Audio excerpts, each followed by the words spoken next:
En esta mañana te voy a hablar de algo extraordinario como lo es la palabra del Señor. En esta mañana, antes de leer la palabra de Dios, vamos a orar. Oremos. Bendito Padre y buen Señor, te damos gracias porque una vez más, Señor, hasta este momento, hasta este punto nos has bendecido. Te pido, oh Dios, en esta mañana, que las personas que escuchen este mensaje no se conecten conmigo, sino que tú seas el centro y para ti sea la honra y la gloria. Que puedan encontrar esperanza, salvación y sanación en ti. Que el Señor nos bendiga cada día, Señor, y que tu fuerza nos lleve a tus caminos y que cada día hagamos tu voluntad. Todo esto te lo hemos pedido en el dulce y excelso nombre de tu Hijo amado, Cristo Jesús. Amén. Y en esta mañana, el tema que vamos a encontrar es un tema puede ser un poco, se le puede decir, confuso para algunas personas, pero para la honra y gloria de Dios y con el poder del Espíritu Santo, el Señor nos va a guiar y nos va a dar iluminación, nos va a dar para que todos entendamos este mensaje. Dice así, esto lo podemos encontrar, esto es la matutina, lo que vamos a estudiar hoy en esta mañana, y dice, vive, el mensaje es vive. Dice así, ¿se ha preguntado alguna vez qué sucedió con los discípulos de Jesús? No esperaban que resucitara una y otra vez. El Maestro les había dicho que moriría y después de 3 días se levantaría de la tumba, pero no lo entendieron. Cuando Jesús murió, los discípulos eran 11, hombres atemorizados que corrían a esconderse para salvar su vida. Su líder había muerto y su sueño se había hecho añicos. Sin embargo, varios días después de la resurrección, aquellos mismos 11 hombres eran audaces, valientes, visionarios, que provocó tan gran cambio. ¿Qué provocó tan gran cambio? No era que vieran una tumba vacía, era que habían visto a Cristo vivo, resucitado de entre los muertos. Por fin lo entendieron todo y estaban ansiosos por compartir las buenas nuevas. Los fariseos trataron de difundir el rumor de que los discípulos habían llegado por la noche y robado el cuerpo, y así poder decir a la gente que había resucitado. Eso lo podemos encontrar en Mateo 27:64. Mateo 27:64. Pero ¿qué ganaban los discípulos urdiendo tal engaño? La mayoría de ellos perdió la vida por defender sus convicciones. ¿Quién estaría dispuesto a morir por defender una mentira?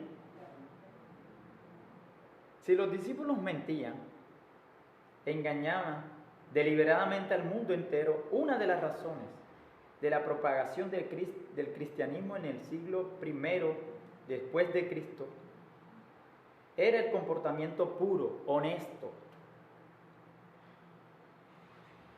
sincero, veraz de los discípulos. Todo el mensaje de Cristo es que nos amemos unos a otros, seamos amables, digamos la verdad. Podrían haber vivido una mentira colosal, no habían visto a Cristo resucitado. Sus vidas cambiaron radicalmente, así salieron al mundo para contar las buenas nuevas del amor de Cristo por cada persona, de su muerte como su sustituto, de su resurrección para vencer la muerte y el que vive.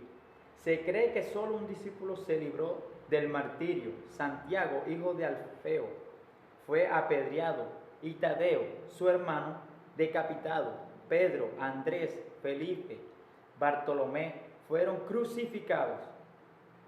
Mateo, Tomás y Santiago, hijo de Zebedeo, fueron muertos a espada. Marcos fue arrastrado hasta morir.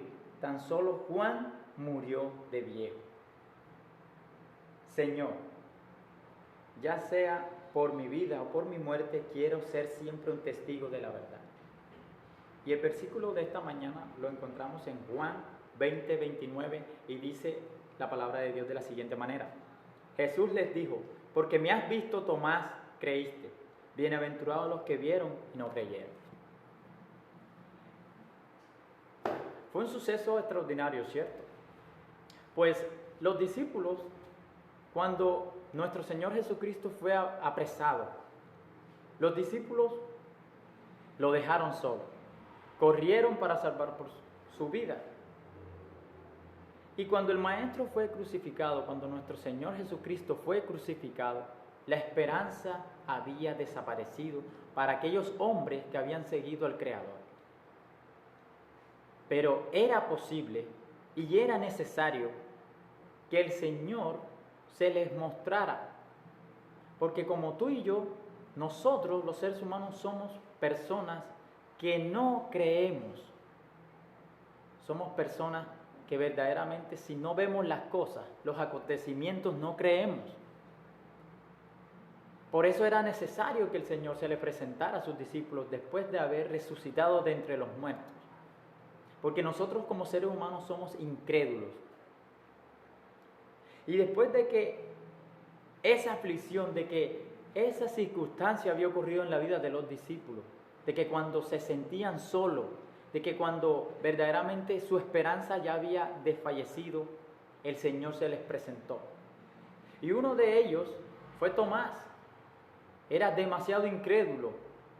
Y para poder creer, ya viendo el Señor presentado delante de ellos, se les había presentado, Tomás fue y el Señor le permitió que metiera sus dedos en las heridas del Señor para que pudiera creer. Y el Señor dice, tú me has creído porque has visto. Bienaventurados aquellos que creen sin ver.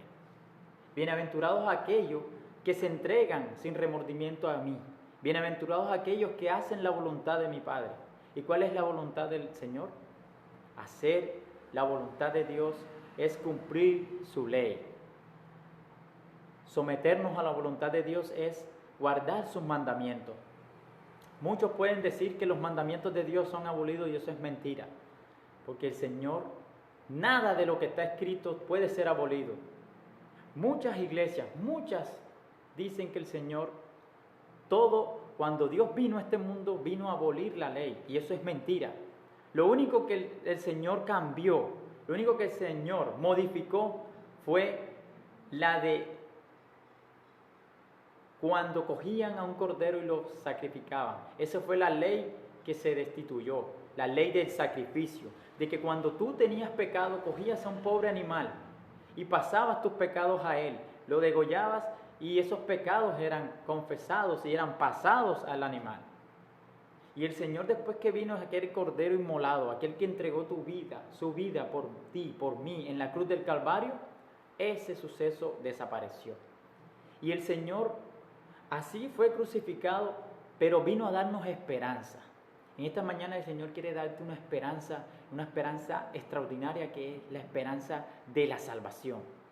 Todavía es hora, todavía es el momento que tienes que entregarle tu vida a Dios. Pero y someterse a su voluntad. Muchos dicen creer en Dios, muchos dicen hacer la voluntad de Dios, pero verdaderamente la voluntad de Dios es otra.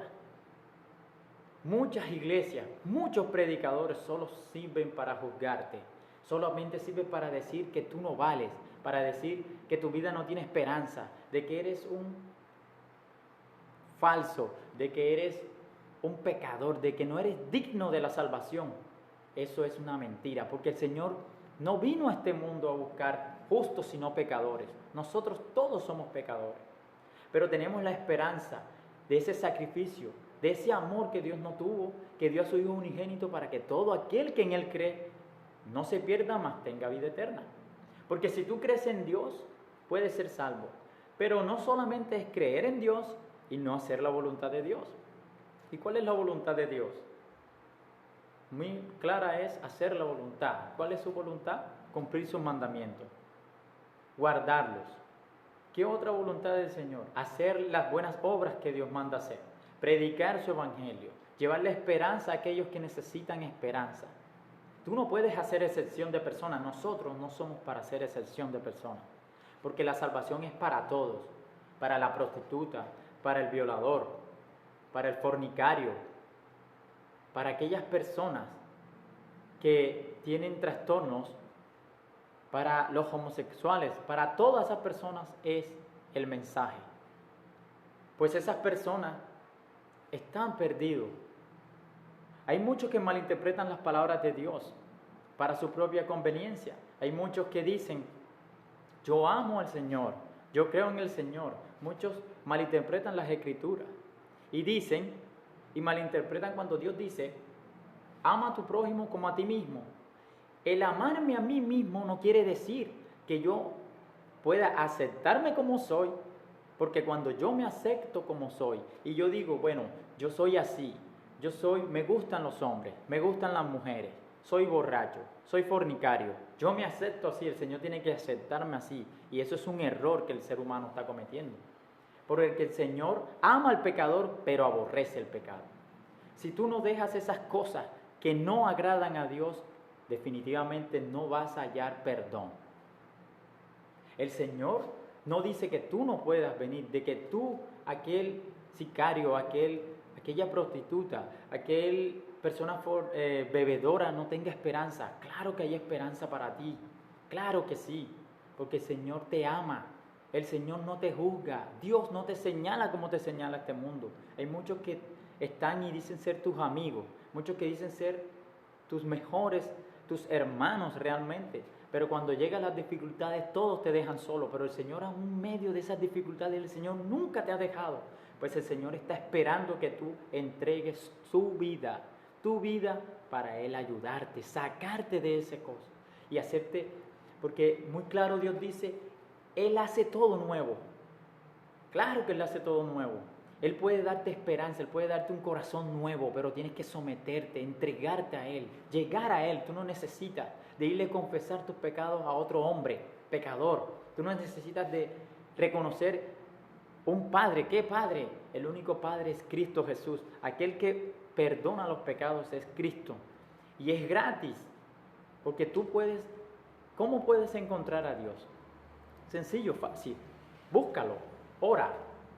Humíllate ante Él, pídele que te muestre, pídele al Señor que te ayude y verás que el Señor obrará.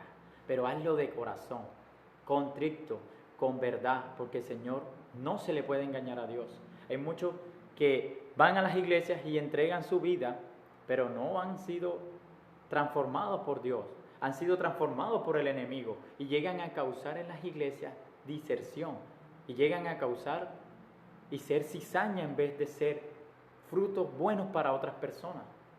Pero aún así el Señor nos manda que esas personas hay que sacarlas y juzgarlas, hay que seguirle pregonando la palabra, porque ellos solos se salen, porque el Señor sacará aquello que no sirve y los tirará y los sacará fuera, y aquello que sirve el Señor los llamará a su pueblo.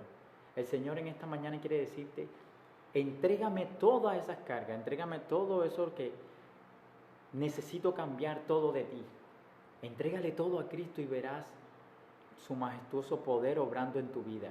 Que el Señor te bendiga y te guarde. Si este fue un mensaje extraordinario para ti, puedes seguirme en este canal. Suscríbete en este canal y comparte este mensaje a través de este canal a todos tus amigos, familiares que necesitan esperanza en Cristo Jesús. Que el Señor te bendiga y el Señor te guarde.